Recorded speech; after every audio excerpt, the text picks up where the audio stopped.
નડિયાદ સિંધી સમાજ દ્વારા દિવંગત નયન સંતાણીને શ્રદ્ધાંજલિ। અમદાવાદમાં થયેલી એક દુઃખદ ઘટનામાં યુવાન નયન સંતાણીના અકાળ અવસાનથી નડિયાદનો સિંધી સમાજ શોકમાં ડૂબી ગયો છે। તેમના નિધનને પગલે સમગ્ર સમાજમાં ઊંડા શોકની લાગણી પ્રસરી છે।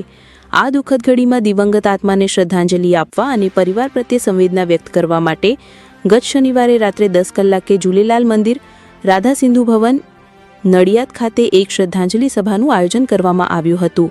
આ શોક સભામાં મોટી સંખ્યામાં નડિયાદ સમાજના ભાઈઓ અને બહેનો હાજર રહ્યા હતા।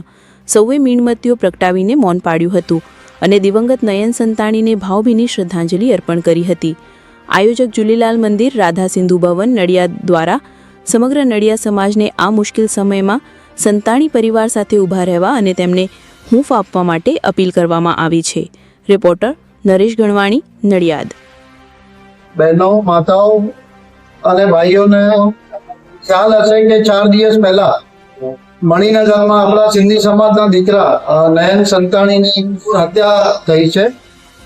એના સંદર્ભે આપણે અહીં ભેગા થયા છીએ કે આવા કપરા સમયમાં એમના પરિવારને ઝૂલેલાલ ભગવાન શક્તિ આપે અને આપણે દરેક સિંધી સમાજ એમની સાથે એમના દુઃખમાં સહભાગી બનીએ, એમની લડાઈમાં આપણે સહભાગી બનીએ।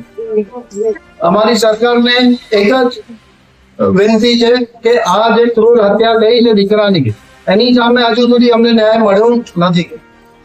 એટલે અમે આખા સમાજ ભેગું થઈ એમને જલ્દી ન્યાય મળે અને નવા એવા કાયદા બનાવે કે આવી ફરી ક્રૂર હત્યા ના થાય, એની માટે નવા કાયદાનું ઘડતર કરે, એવી અમારી સરકારને અપીલ છે। જય ઝૂલેલાલ।